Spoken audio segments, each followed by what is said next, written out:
Hello बच्चों, आज हम लोग नागरिक शास्त्र के तीसरे चैप्टर लोकतंत्र और विविधता के विषय में अध्ययन करेंगे।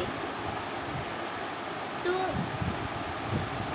इस चैप्टर के अंतर्गत हम लोग लोकतंत्र में सामाजिक विभिन्नताओं, अंतरों और असमानताओं के बीच सामंजस्य बैठाकर उनका सर्वमान्य समाधान के बारे में जानकारी प्राप्त करेंगे। साथ ही हम सामाजिक भेदभाव की उत्पत्ति किस आधार पर होती है, सामाजिक भेदभाव की उत्पत्ति क्यों होती है, इसका भी अध्ययन करेंगे।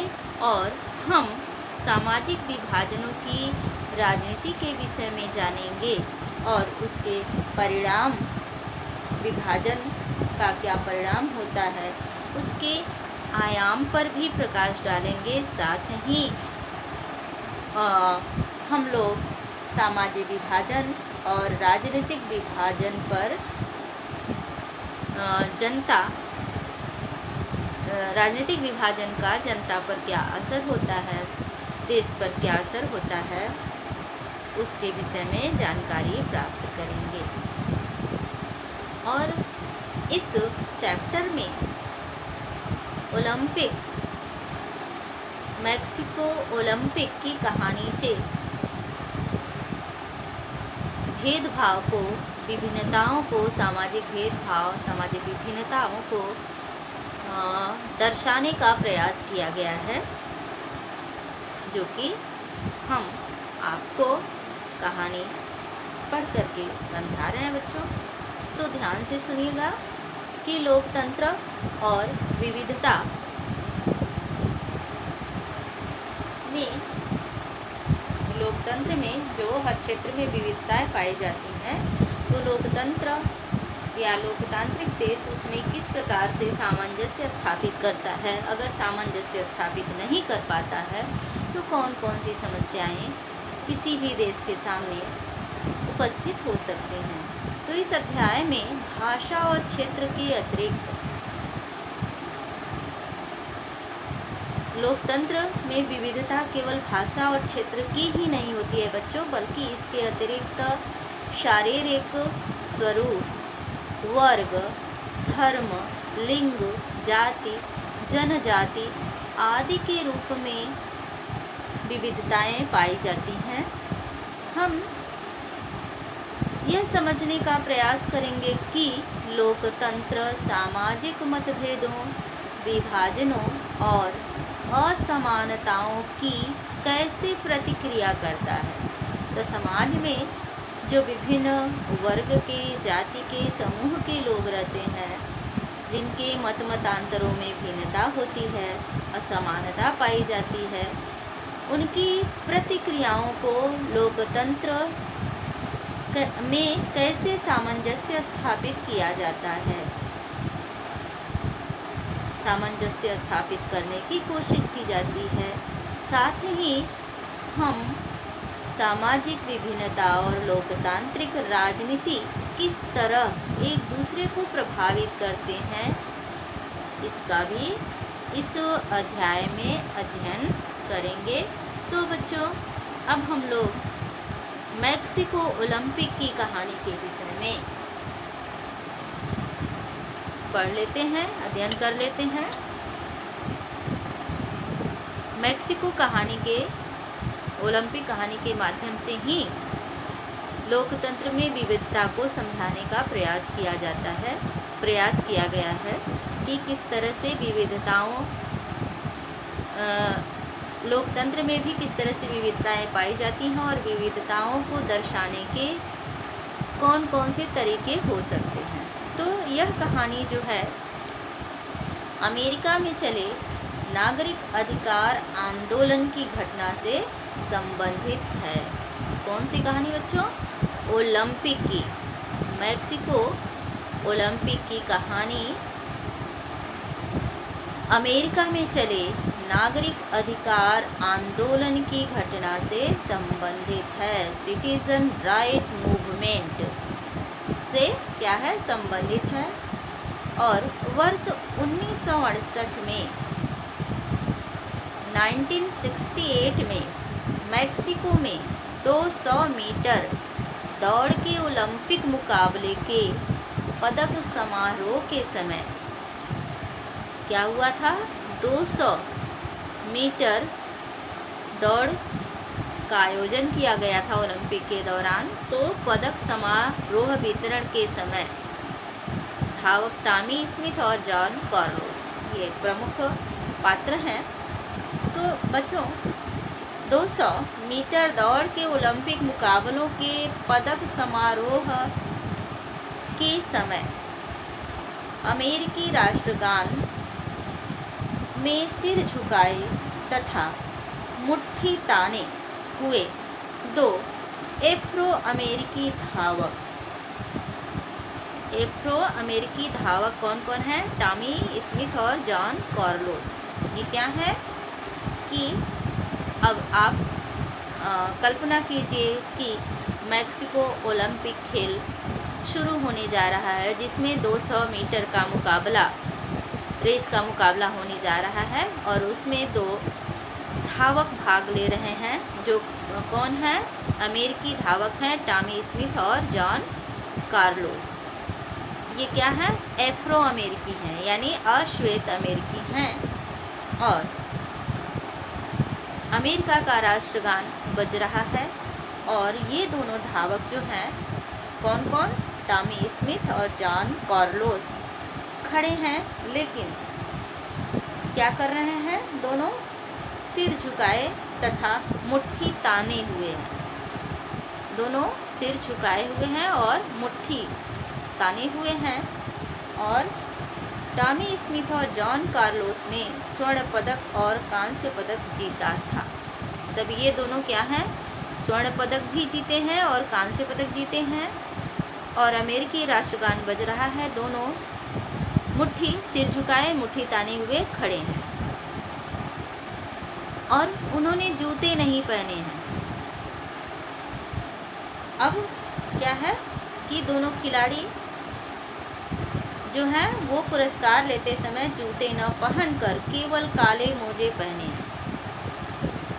क्या किए हैं बच्चों कि जूते नहीं पहने हैं, सिर्फ मोजे पहन करके क्या कर रहे हैं, दोनों यह जताने की कोशिश कर रहे हैं कि अमेरिकी अश्वेत लोग गरीब हैं।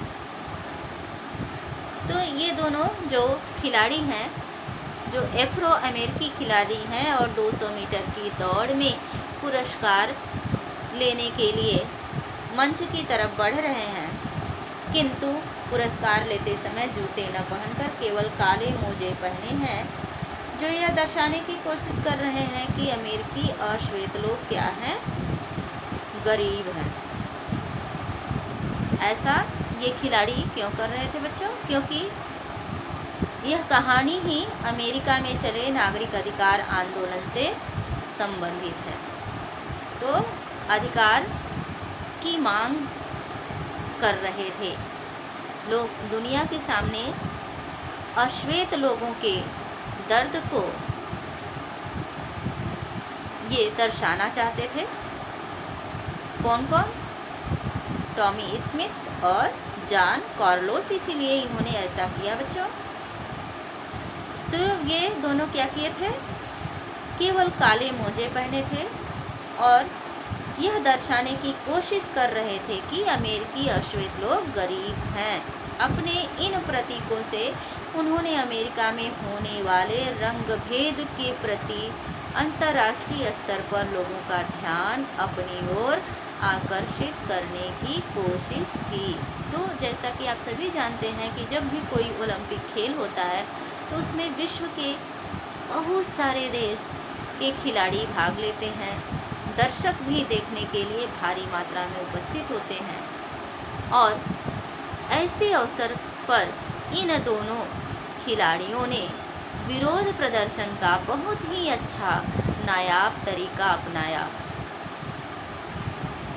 न तो कोई हिंसा, न कोई जुबानी कड़वाहट, बल्कि इन्होंने क्या किया, केवल काले मोजे पहन कर के नंगे पांव पुरस्कार लेने गए और पूरे विश्व के खिलाड़ियों का ध्यान, पूरे विश्व के दर्शकों का ध्यान इनकी ओर अपने आप खिंच गया।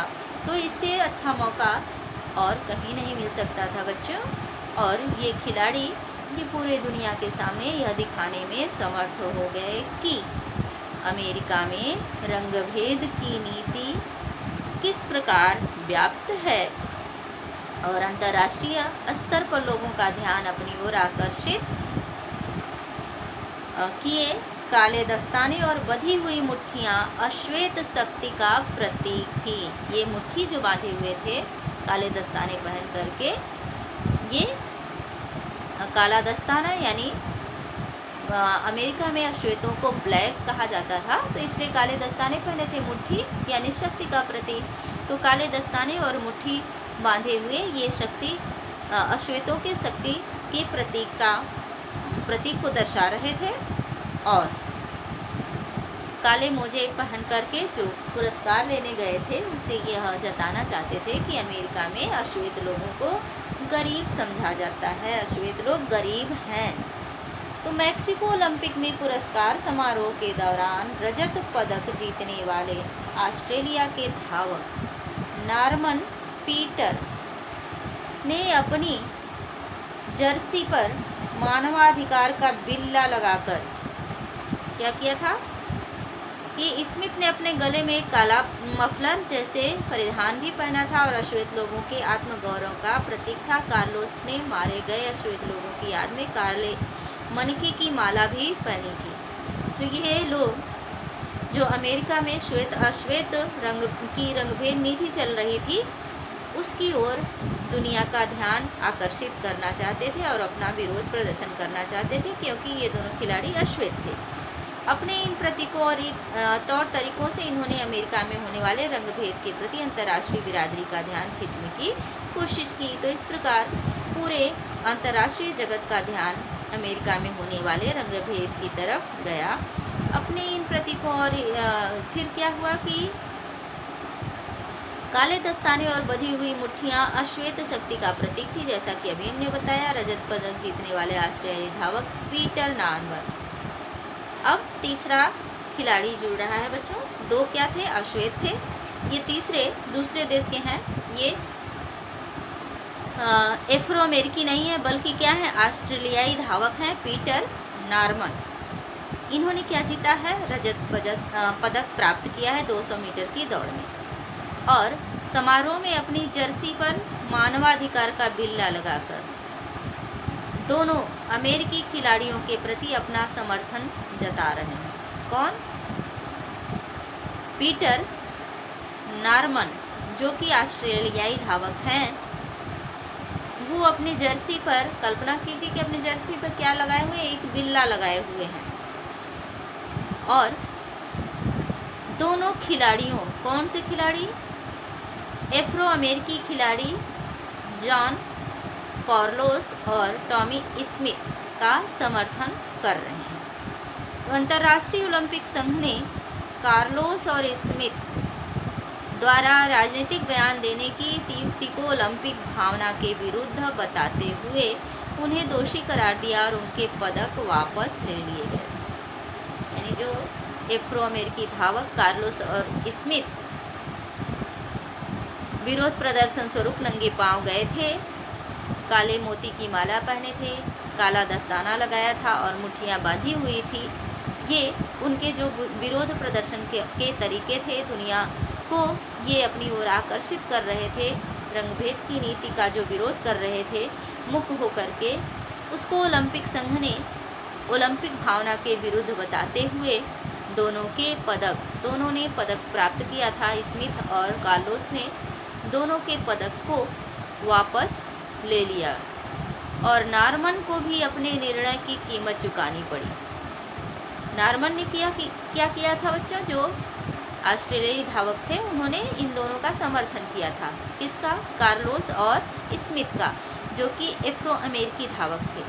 तो नारमन के समर्थन की भी कीमत नारमन को चुकानी पड़ी और ऑस्ट्रेलिया की टीम में जगह नहीं दी गई। नारमन को क्या हुआ कि ओलंपिक में उन्हें ऑस्ट्रेलिया की टीम में जगह नहीं दी गई, पर इनके निर्णय से अमेरिका में बढ़ते नागरिक अधिकार आंदोलन के प्रति दुनिया का ध्यान खींचने में सफलता मिली। तो बच्चों, भले ही इन खिलाड़ियों को इनके पदक से वंचित कर दिया गया हो, किंतु इन तीनों खिलाड़ियों ने रंगभेद के प्रति, अमेरिका में हो रहे रंगभेद के प्रति विश्व जनमत को अपनी ओर आकर्षित करने में सफल रहे। और अगला टॉपिक हमारा है सामाजिक भेदभाव की उत्पत्ति। इसके पहले हम थोड़ा इस पर और प्रकाश डाल दे रहे हैं। तो ये क्या हुआ कि जब ओलंपिक में पुरस्कार समारोह के दौरान रजत पदक जीतने वाले ऑस्ट्रेलियाई धावक ने इनका समर्थन किया, तो इनका जो है इनको भी दोषी करार देते हुए इनको ओलंपिक खेल में प्रतिबंधित कर दिया गया। और असमानताएं जो है टॉपिक, सामाजिक भेदभाव की उत्पत्ति क्यों होती है, इसके क्या कारण होते हैं बच्चों। तो कभी कभी धर्म, कभी राजनीति, तो कभी सामाजिक भेदभाव, बहुत सारे कारण होते हैं जो सामाजिक विभाजन को जन्म देते हैं। तो प्रत्येक सामाजिक विभिन्नता सामाजिक विभाजन का रूप नहीं होती है। हर समाज में बहुत सारी विभिन्नताएं पाई जाती हैं, लेकिन ऐसा जरूरी नहीं है कि सभी विभिन्नताओं के आधार पर समाज का विभाजन हो, बल्कि कभी कभी क्या होता है कि विभिन्नताएं समाज को जोड़ने में सहायक भी होती हैं। सामाजिक विभिन्नताएं लोगों के मध्य बंटवारे का एक बड़ा कारण होता है, लेकिन यही सामाजिक विभिन्नताएं कई बार अलग अलग तरह के लोगों को जोड़ने का कार्य भी करती हैं बच्चों। विभिन्न सामाजिक समूहों के व्यक्ति अपने समूहों की सीमाओं से अलग भी समानताओं का अनुभव करते हैं, जैसे टॉमी स्मिथ और जॉन कार्लोस। ये दोनों क्या हैं बच्चों, इस कहानी में दोनों अमेरिकी धावक हैं, जबकि पीटर नारमन जो हैं, और दोनों अमेरिकी धावक क्या हैं, अश्वेत हैं। और जो ऑस्ट्रेलिया के धावक पीटर नारमन थे, जिन्होंने बिल्ला लगा करके मानवाधिकार का बिल्ला लगा करके इन दोनों को समर्थन दिया, ये श्वेत खिलाड़ी थे। दोनों में रंग के आधार पर क्या है, विभिन्नता है, लेकिन दोनों खिलाड़ी, दोनों देशों के खिलाड़ी क्या हैं, भावनाओं से जुड़े हुए हैं। इसलिए नारमन ने श्वेत होते हुए भी अश्वेत खिलाड़ियों टॉमी स्मिथ और जॉन कार्लोस को समर्थन दिया। तो कभी कभी विभिन्नताएं, असमानताएं क्या करती हैं कि लोगों को जोड़ने का कार्य भी करती हैं, जैसा कि इस कहानी में आपने देखा, सुना, पढ़ा। तो बच्चों, परंतु दोनों में क्या है, नस्ली भेदभाव है, दोनों के नस्ल एक समान नहीं है। कार्लोस जॉन स्मिथ क्या है, अश्वेत हैं, एफ्रो अमेरिकी हैं, जबकि नारमन श्वेत हैं, परंतु इनमें एक समानता थी कि यह सभी नस्ल आधारित भेदभाव के विरोधी थे। तो इनकी भावना आपस में क्यों मैच कर रही थी, क्योंकि इनके विचार एक थे। ये तीनों खिलाड़ी नस्लीय भेदभाव के विरोधी थे। जैसा कि हम लोग बोलचाल में भी कहते हैं कि जब तक विचार नहीं मिलते हैं तब तक दोस्ती नहीं होती है। हम उसी को समर्थन देते हैं जो कि हमारे विचारों से मैच करता हुआ होता है, उसी से मित्रता कर पाते हैं जिनका विचार हमसे मिलता है। एक चोर की चोर से ही मित्रता होगी, एक सज्जन पुरुष की सज्जन पुरुष से मित्रता। आपने ये समाज में रहते हुए कॉमन चीज़ें हैं, आपने देखा है, अनुभव किया है। अपराधी अपराधियों से ही मित्रता करेगा, दबंग व्यक्ति दबंग से ही मित्रता करता है। तो जो जिसकी जैसी भावना होती है, जैसे विचार होते हैं, उसे वैसी ही चीज़ें पसंद आती हैं और उन्हीं चीज़ों को समर्थन प्रदान करता है। तो यहाँ पर भी वही चीज़ें हुई कि अश्वेत खिलाड़ियों का श्वेत खिलाड़ी द्वारा समर्थन किया गया, क्योंकि श्वेत खिलाड़ी जो था वह रंगभेद नीति को नहीं मानता था, समाप्त करना चाहता था, इसलिए उसने समर्थन प्रदान किया। अब हमारा टॉपिक है, अगला टॉपिक जो हमारा है बच्चों वो है समानताएं, असमानताएं और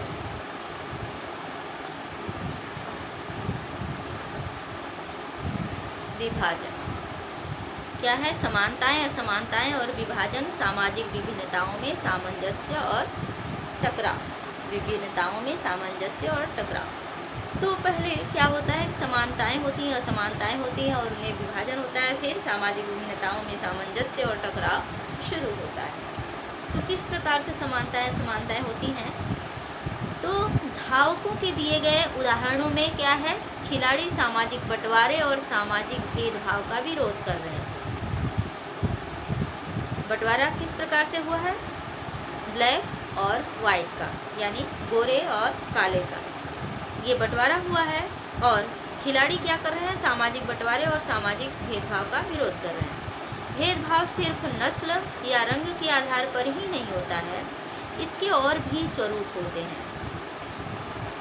जैसे कि हम बेल्जियम और श्रीलंका, जैसा पिछले चैप्टर में आप लोगों ने पढ़ा है, का उदाहरण देते हुए यह कह सकते हैं कि विभाजन क्षेत्रीय और सामाजिक दोनों स्तरों पर मौजूद था।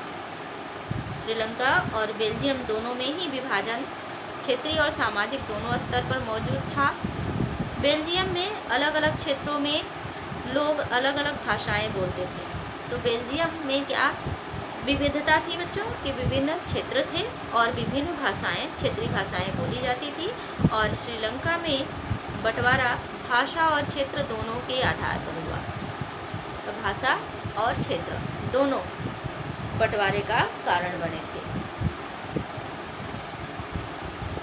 तो सामाजिक विभाजन तब होता है जब कुछ सामाजिक अंतर दूसरी अनेक विभिन्नताओं से ऊपर और बड़े हो जाते हैं। अमेरिका में श्वेत अश्वेत का अंतर सामाजिक विभिन्नता का कारण बना, क्योंकि अश्वेत लोग सामान्यतः गरीब, बेघर और भेदभाव के शिकार होते थे। तो बच्चों, समाज में विभाजन तब होता है जब कुछ सामाजिक अंतर दूसरे अनेक विभिन्नताओं से ऊपर और बड़े हो जाते हैं। जैसे मान लो अमीर गरीब का उदाहरण ले लेते हैं। अगर समाज में दो ही वर्ग हो, अमीर वर्ग और गरीब वर्ग, बीच का मध्यम वर्ग हट जाए तो क्या होगा? सामाजिक विभाजन की स्थिति उत्पन्न हो जाएगी। एक तरफ एकदम अमीर वर्ग और एक तरफ एकदम गरीब वर्ग, जो कि दो वक्त की रोजी रोटी के लिए मोहताज हो और एक आलीशान मस्त जिंदगी, सुखमय विलासमय जिंदगी व्यतीत करता हो, तो क्या होगा? सामाजिक टकराव होगा, भेदभाव समाज में उत्पन्न हो जाएगा और फिर देश में आंतरिक हलचल, यानी देश के अंदर गृह युद्ध की स्थिति उत्पन्न हो जाती है। तो इस प्रकार से कोई भी कारण जब विशेष अंतराल पर होता है तब ही विभाजन का रूप धारण करता है। अब हमारे देश में, जैसे मान लीजिए हमारे देश में भी बहुत से अमीर व्यक्ति हैं और बहुत से गरीब भी हैं, लेकिन बीच में जो मध्यम वर्ग है, दोनों के बीच कड़ी का काम करता है। इसमें कुछ अमीर हैं, कुछ गरीब हैं, इसलिए आपसी टकराव की स्थिति उत्पन्न नहीं होती है। तो यहाँ पर क्या हुआ कि ये जो अश्वेत लोग थे, उनके पास जीवन उपयोगी कोई भी सुविधा नहीं थी। जैसे वे गरीब थे, बेघर थे, यानी उनके पास घर भी नहीं थे, और साथ ही भेदभाव के शिकार हो रहे थे। और इसके विपरीत जो श्वेत लोग थे उनके आलीशान भवन होते थे, उनको समस्त सुविधाएं प्राप्त थी और वे राजनीतिक संरक्षण भी प्राप्त उन्हें राजनीतिक संरक्षण भी प्राप्त था, जबकि अश्वेतों के साथ हर क्षेत्र में भेदभाव हो रहा था। इसलिए अमेरिका में गृह युद्ध हुआ था। भारत में भी क्या है, दलित वर्ग है जो सामान्यतः गरीब है, भूमिहीन है और हमेशा से भेदभाव और अन्याय का सामना करता रहा है, जिससे सामाजिक विभाजन की स्थिति उत्पन्न हो जाती। किंतु हमारे सामाजिक सुधारकों ने, जिसमें राजनेताओं ने, जैसे महात्मा गांधी हैं, राजा राम मोहन राय, ज्योतिबा फुले, बहुत सारे ऐसे, भीमराव अम्बेडकर लोग हुए जिन्होंने सामंजस्य स्थापित करने का कार्य किया। तो समाज में यदि एक सी सामाजिक असमानताएं समाज की कई समूहों में उपस्थित हो, यानी सभी में, अमीर गरीब सभी में हो, जैसे श्वेत अश्वेत थे, तो अगर श्वेतों में भी कुछ अमीर रहते कुछ गरीब रहते तो अश्वेतों के मन में श्वेतों के प्रति यह भावना उत्पन्न नहीं होती, जैसा कि कार्लोस और स्मिथ ने कदम उठाया, उनको ऐसा कदम नहीं उठाना पड़ता। लेकिन वहाँ क्या था कि श्वेत सभी सुविधा संपन्न थे, जबकि सभी अश्वेत गरीब थे, निर्धन थे, बेघर थे। तो जब अंतर एक तरफा हो तभी ऐसा होता है, यानी सामाजिक विभिन्नता, सामाजिक विभाजन की का स्थिति उत्पन्न होती है, कारण बनता है। तो समाज में यदि एक ही सी सामाजिक असमानताएं समाज में कई समूहों में उपस्थित हैं, तो समाज के एक समूह के लोगों के लिए दूसरे सामाजिक समूहों से अलग पहचान बनाना मुश्किल हो जाता है। अर्थात किसी एक मुद्दे पर कई समूहों के हित एक जैसे हो जाते हैं, जबकि किसी दूसरे मुद्दे पर उनके दृष्टिकोण में अंतर हो जाता है। जैसे कि भारत में ही ले लीजिए आरक्षण का मुद्दा। तो आरक्षण के मुद्दे पर क्या होता है, पिछड़ा वर्ग और अनुसूचित जाति जनजाति एक हो जाता है, और अन्य मुद्दों पर लगभग सभी भारतीय एक मत रहते हैं। जैसे बाह्य आक्रमण हुआ, देश की आर्थिक स्थिति हुई, या सरकार द्वारा समाज उपयोगी जो भी कार्य किए जा रहे हैं, जो भी योजनाएं लागू हो रही हैं, उनमें सभी लोग एक मत हो जाते हैं, एक समान मत व्यक्त करते हैं। अगला टॉपिक हमारा है सामाजिक विभिन्नताओं की राजनीति। तो सामाजिक विभिन्नताओं की राजनीति कैसे होती है? लोकतंत्र में विभिन्न राजनीतिक पार्टियों के बीच प्रतिद्वंदिता। ये जो विभिन्न राजनीतिक पार्टियां होती हैं, ये क्या करती हैं? प्रतिद्वंदिता का माहौल बना देती हैं राजनीतिक पार्टियां। जैसा कि आप सभी आए दिन विभिन्न राजनेताओं के भाषण को सुनते हैं। एक ही जो होता है, कोई भी पक्ष हो, चाहे वो आर्थिक हो चाहे राजनीतिक हो, उसी पर तरह तरह की बयानबाजी होती रहती है। तो आप सभी सुनते हैं, विभिन्न चैनलों पर आजकल डिबेट आ रहे हैं। आप सुने तो आप खुद ही उब जाएंगे इन लोगों की प्रतिद्वंदिता से। तो बच्चों, ये राजनीतिक पार्टियां जो होती हैं, ये क्या करती हैं? आपसी प्रतिद्वंदिता का माहौल उत्पन्न करती हैं, और इस द्वंदिता के कारण कोई भी समाज फूट की शिकार बन जाता है। अगर राजनीतिक दल समाज में मौजूद विभाजनों के हिसाब से राजनीतिक होड़ करने लगे, तो इससे सामाजिक विभाजन राजनीतिक विभाजन में बदल जाता है, और ऐसे में देश का क्या होता है? विखंडन, यानी देश का विभाजन। जैसा कि 1947 में हुआ, हमारा देश दो देशों के मध्य विभक्त हो गया, भारत और पाकिस्तान, क्योंकि मुसलमानों के नेता मोहम्मद अली जिन्ना अपनी राजनीतिक रोटियां सेक रहे थे और उन्होंने मुसलमानों को भड़काना शुरू किया।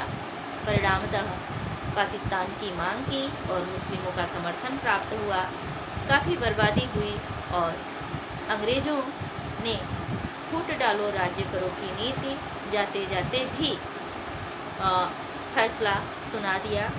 फूट डालो राज्य करो की नीति के तहत ये भारत का विभाजन कर दिया। तो ऐसा कई देशों में हो चुका है। और परिणामों का दायरा क्या होता है? उत्तरी, अब यहाँ पर उदाहरण आयरलैंड और नीदरलैंड में सामाजिक असमानताएं जो है उसका हम दे सकते हैं। तो उत्तरी आयरलैंड और नीदरलैंड दोनों ही ईसाई देश हैं। तब दोनों ही देशों में ईसाई जनसंख्या निवास करती है, लेकिन यहाँ के लोग प्रोटेस्टेंट और कैथोलिक वर्गों में बटे हुए हैं। किन देशों में? आयरलैंड और नीदरलैंड। दोनों में क्या है? ईसाई हैं, ईसाई जनसंख्या ही रहती है, लेकिन एक देश में क्या है? प्रोटेस्टेंट और कैथोलिक वर्गों में बटे हुए हैं। आयरलैंड में कैथोलिक जो हैं वो प्रोटेस्टेंट में संघर्ष होते रहते हैं, जबकि नीदरलैंड में उन दोनों में कोई भी संघर्ष नहीं होता। ऐसा इसलिए होता है बच्चों क्योंकि आयरलैंड में कैथोलिक भेदभाव के कारण अत्यंत निर्धन है। मतलब आयरलैंड में कैथोलिकों के साथ शुरू से भेदभाव किया गया।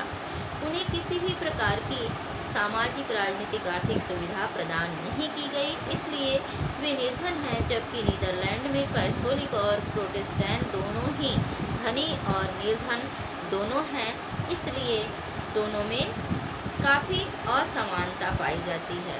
तो ये असमानताओं का उदाहरण हो गया। उत्तरी आयरलैंड का उदाहरण अभी अभी हमने दिया। और ग्रेट ब्रिटेन का एक हिस्सा जो काफ़ी लंबे समय से हिंसा, जाति कटुता और राजनीतिक टकराव का शिकार है, यहाँ की जनसंख्या क्या है? ईसाई ही है। वह इस धर्म के दो प्रमुख पंथों में बटी हुई है। 53% जो है आबादी वो क्या है? प्रोटेस्टेंट है, 44% रोमन कैथोलिक है। और कैथोलिकों का प्रतिनिधित्व नेशनलिस्ट पार्टियां करती हैं। उनकी मांग है कि उत्तरी आयरलैंड को आयरलैंड गणराज्य के साथ मिलाया जाए, जो मुख्यतः कैथोलिक बहुल है। प्रोटेस्टेंट लोगों का प्रतिनिधित्व यूनियनिस्ट पार्टी करती है, जो ग्रेट ब्रिटेन के साथ ही रहने के पक्ष में, क्योंकि ब्रिटेन मुख्यतः प्रोटेस्टेंट है। अब क्या है? यूनियनिस्टों और नेशनलिस्टों के बीच चलने वाले हिंसक टकराव में ब्रिटेन के सुरक्षा बलों सहित सैकड़ों लोग और सेना के जवान मारे जा चुके हैं। 1998 में ब्रिटेन की सरकार और नेशनलिस्टों के बीच शांति समझौता हुआ, जिसमें दोनों पक्षों ने हिंसक आंदोलन बंद करने की बात स्वीकार कर ली। यूगोस्लाविया में कहानी का ऐसा सुखद अंत नहीं हुआ। वहाँ धार्मिक और जातीय विभाजन के आधार पर वहाँ पर क्या हो रहा था? धर्म के नाम पर, जाति के नाम पर विभाजन शुरू हुई थी और राजनीतिक होड़ में यूगोस्लाविया कई टुकड़ों में विभक्त हो गया। वहाँ के राजनेताओं ने क्या किया? इसको और बढ़ावा दिया, इसलिए यूगोस्लाविया कई टुकड़ों में विभक्त हो गया। ऐसे उदाहरण के आधार पर कुछ लोग यह निष्कर्ष निकालते हैं कि राजनीति और सामाजिक विभाजन का मेल नहीं हो सकता। अगर राजनेता लोग इसे हथियार बना लेते हैं तो देश का विभाजन हो जाता है, जैसा कि अभी अभी आपने यूगोस्लाविया का उदाहरण पढ़ा। उनका मानना है कि सर्वश्रेष्ठ स्थिति तो यह है कि समाज में किसी किस्म का विभाजन ही न हो। अगर किसी देश में सामाजिक विभाजन है तो राजनीति में अभिव्यक्ति नहीं होने देना चाहिए। मतलब राजनेताओं को जैसे मान लो कि किसी भी देश में, क्या सभी देश में विभिन्न धर्मों के लोग, विभिन्न जातियों के लोग, विभिन्न वर्गों के लोग रहते हैं और धनी निर्धन शुरू से समाज में रहे हैं और रहेंगे, परंतु इसकी अभिव्यक्ति यदि राजनेताओं द्वारा नहीं की जाती है, यानी इसको बढ़ावा नहीं दिया जाता है, तो देश का विभाजन संभव नहीं होता है। पर इसके साथ यह भी सच्चाई है कि राजनीति में सामाजिक विभाजन की हर अभिव्यक्ति फूट पैदा नहीं करती है। लोकतंत्र में राजनीतिक दलों के लिए सामाजिक विभाजनों की बात करना, विभिन्न समूहों से अलग अलग वायदे करना बड़ी स्वाभाविक बात है। ये सभी नेता लोग करते हैं। किसी भी देश के लोकतांत्रिक देश, लगभग सभी विश्व के सभी देश हो गए हैं, कहीं पर आंशिक लोकतंत्र है तो कहीं पर पूर्ण लोकतंत्र है। सभी देशों में नेता लोग अपने अलग अलग चुनावी घोषणा पत्र जारी करते हैं, वायदे करते हैं जनता से। विभिन्न समुदायों को उचित प्रतिनिधित्व देने का प्रयास करना और विभिन्न समुदायों की उचित मांगों और ज़रूरतों को पूरा करने वाली नीतियां बनाना भी इसी कड़ी का हिस्सा है। अधिकतर देशों में मतदान के समय और सामाजिक विभाजनों के बीच एक प्रत्यक्ष संबंध दिखाई देता है। इसके तहत एक समुदाय के लोग आमतौर पर किसी एक दल को दूसरों के मुकाबले ज़्यादा पसंद करते हैं, यानी जातीय आधार पर। जो हमारे भी देश में क्या होता है कि यह देखा जाता है किस क्षेत्र में किस जाति की संख्या अधिक है तो सभी पार्टियां उसी जाति का उम्मीदवार मैदान में उतार देती हैं।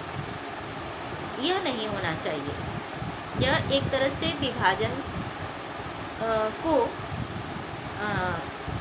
सकारात्मक दृष्टिकोण से बढ़ाया जा रहा है। सोच समझ करके विभाजन को बढ़ाया जा रहा है, ऐसा नहीं करना चाहिए। बल्कि एक अच्छे आदमी को जो हर वर्ग का, हर जाति का प्रतिनिधित्व करता हो, उसे उम्मीदवार के तौर पर क्षेत्र में उतारा जाना चाहिए। तो इसके तहत क्या होता है, एक समुदाय के लोग उसी को वोट देते हैं। कई देशों में ऐसी पार्टियां हैं जो सिर्फ एक ही समुदाय पर ध्यान देती हैं और उसी के हित में राजनीति करती हैं, पर इस सब की परिणति देश के विखंडन में नहीं होती है। अब 3 आयाम दिया गया है कि क्या 3 आयाम है। अब ये 3 आयाम जो हैं हम इसके विषय में उल्लेख करने जा रहे हैं बच्चों। अभी आपने जो कुछ पढ़ा आप लोगों को समझ में आया कि नहीं आया, हम फिर से एक बार कोशिश करते रहे हैं समझाने की सरल शब्दों में कि इस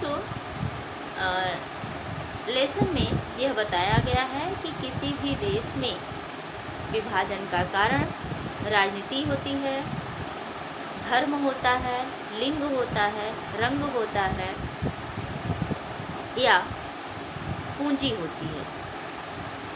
किंतु अगर राजनेता इसका सहारा नहीं लेते हैं, उनका दृष्टिकोण जो होता है वो व्यापक होता है, सभी विभाजनों को, जो ये विविधताएं पाई जाती हैं, इनमें सामंजस्य स्थापित करके अगर राजनीति करते हैं तो देश का विभाजन नहीं होता है। चुनावी वायदे चाहे जो भी करें, लेकिन सभी वर्गों के हितों के अगर कार्य करते हैं तो ये विविधताएं भी क्या होती हैं, देश को जोड़े रखती हैं।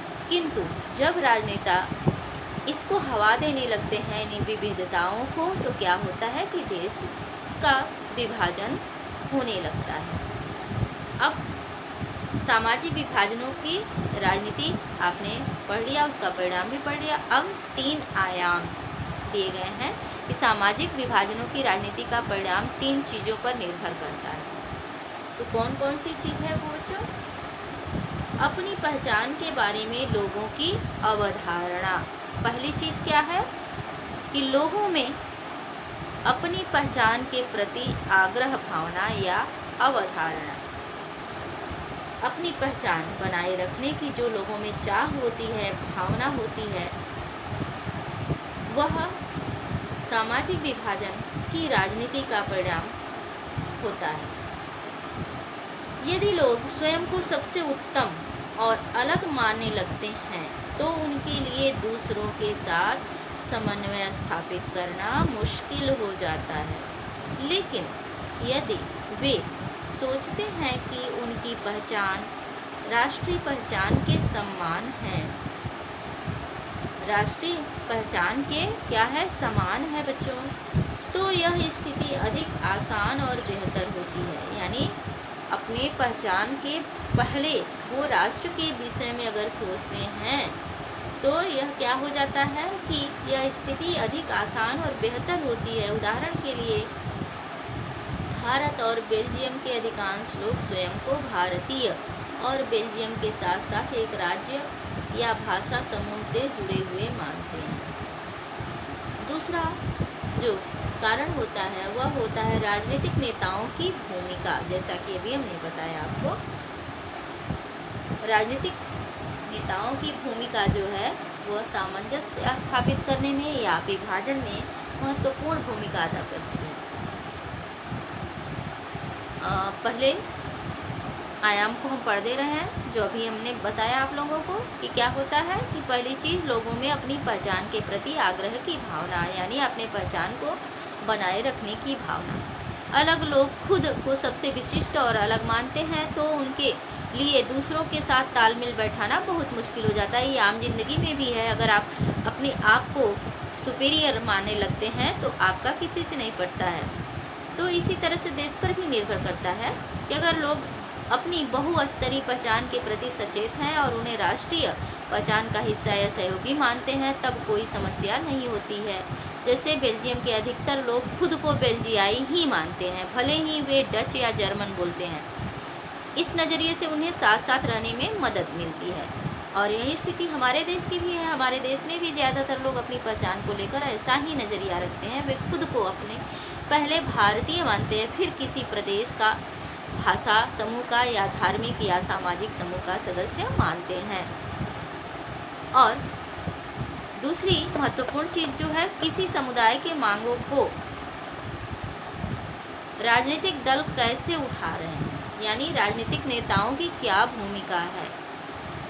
संविधान के दायरे में आने वाले और दूसरे समुदाय को नुकसान पहुंचाने वाली बातों को मान लेना आसान है। श्रीलंका में केवल सिंहलियों के लिए की मांग तमिल समुदाय की पहचान और हितों के खिलाफ थी। मतलब श्रीलंका केवल सिंहलियों के लिए है, ऐसा जो वहाँ पर आंदोलन चल रहा था वह किसके खिलाफ था? तमिल समुदाय के लोग, अल्पसंख्यक लोग वहाँ पर रह रहे थे। यह मांग जो थी राजनेताओं की कि केवल सिंहली को बढ़ावा दिया जा रहा था, सिंहली भाषा को, सिंहलियों को सुविधा दी जा रही थी, यह इनके हितों के खिलाफ था। किसके? तमिलों के। यूगोस्लाविया में विभिन्न समुदायों के नेताओं ने अपने जातीय समूहों की तरफ से ऐसी मांग रख दी जिन्हें एक देश की सीमा के भीतर पूरा करना असंभव था। मतलब सभी राजनेता अपने ही क्षेत्र के विकास में लगे रहते थे, दूसरे क्षेत्र की उपेक्षा करते थे। ये स्थिति यूगोस्लाविया की थी, इसलिए यूगोस्लाविया का विभाजन हुआ और श्रीलंका में काफ़ी लंबे समय तक आंतरिक संघर्ष का माहौल बना रहा। तीसरी चीज़ है सरकार का व्यवहार। तो सरकार इन मांगों पर क्या प्रतिक्रिया व्यक्त करती है। जैसे अब श्रीलंका में सिंहलियों द्वारा यह मांग किया गया कि श्रीलंका केवल सिंहलियों के लिए। तो अगर एक अच्छी सरकार होती, सूझबूझ वाली सरकार होती, तो सिंहलियों की इन मांगों को अस्वीकार कर देती, तमिलों से तालमेल बिठा के कार्य करती, तो श्रीलंका में इतने लंबे समय तक आंतरिक संघर्ष नहीं चलता और देश की अर्थव्यवस्था इतनी कमज़ोर नहीं होती। सरकार इन मांगों पर क्या प्रतिक्रिया व्यक्त करती है। जैसा कि हमने बेल्जियम और श्रीलंका के उदाहरणों में देखा, कर शासन सत्ता में साझेदारी करने को तैयार हो और अल्पसंख्यक समुदाय की उचित मांगों को पूरा करने का प्रयास ईमानदारी से किया जाए तो सामाजिक विभाजन मुल्क के लिए खतरा नहीं बनते। तब विभिन्न समुदाय के लोग रहकर भी देश के विभाजन के लिए खतरा नहीं होते, देश का विभाजन नहीं कर पाते हैं। अगर शासन राष्ट्रीय एकता के नाम पर किसी ऐसे मांग को दबाना शुरू कर देता है तो अक्सर उल्टे नुकसानदेह परिणाम निकलते हैं और ताकत के दम पर एकता बनाए रखने की कोशिश अक्सर विभाजन की ओर ले जाती है। अगर आप सोचते हैं कि अल्पसंख्यकों को हम दबा करके शासन करें तो यह क्या होगा, विभाजन का कारण बनेगा। इस तरह किसी भी देश में सामाजिक विभिन्नताओं पर जोर देने की बात को हमेशा खतरा मान कर नहीं चलना चाहिए। लोकतंत्र में सामाजिक विभाजन की राजनीति अभिव्यक्ति एक सामान्य बात है और यह एक स्वस्थ राजनीति का लक्षण भी हो सकता है।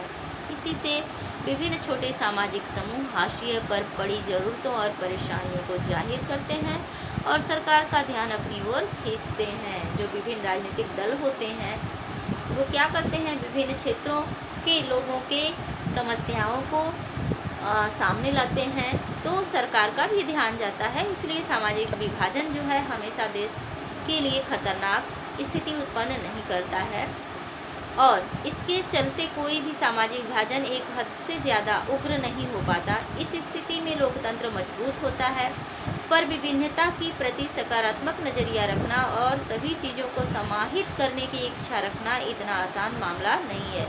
जो लोग खुद को वंचित, उपेक्षित और भेदभाव का शिकार मानते हैं, उन्हें अन्याय से संघर्ष भी करना होता है। ऐसी लड़ाई अक्सर लोकतांत्रिक रास्ता ही अख्तियार करती है। लोग शांतिपूर्ण और संवैधानिक तरीके से अपनी मांगों को उठाते हैं और चुनाव के माध्यम से उसके लिए दबाव बनाते हैं, उसका समाधान पाने का प्रयास करते हैं। कई बार सामाजिक असमानताएं इतनी ज़्यादा गैर बराबरी और अन्याय वाली होती हैं कि उनको स्वीकार करना असंभव हो जाता है। ऐसी गैर बराबरी और अन्याय के खिलाफ होने वाला संघर्ष कई बार हिंसा का रास्ता भी अपना लेता है और शासन के खिलाफ उठ खड़ा होता है। इतिहास बताता है कि ऐसी तमाम गड़बड़ियों की पहचान करने और विविधता को समाहित करने का लोकतंत्र ही सबसे अच्छा तरीका है।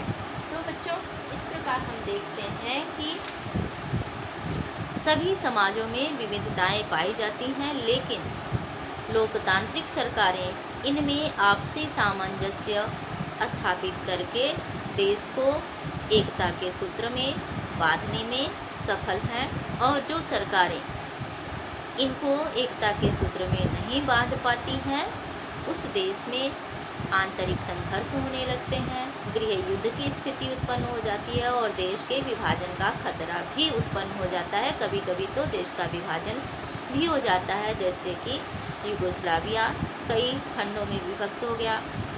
अंग्रेज़ों के शासनकाल के पश्चात जब भारत स्वतंत्र हुआ तो भारत भी 2 टुकड़ों में विभक्त हो गया। तो इस प्रकार लोकतांत्रिक सरकारों को विविधताओं को हवा नहीं देना चाहिए, बल्कि सामंजस्य स्थापित करके कार्य करना चाहिए। इसी के साथ हमारा यह चैप्टर समाप्त हुआ। धन्यवाद बच्चों।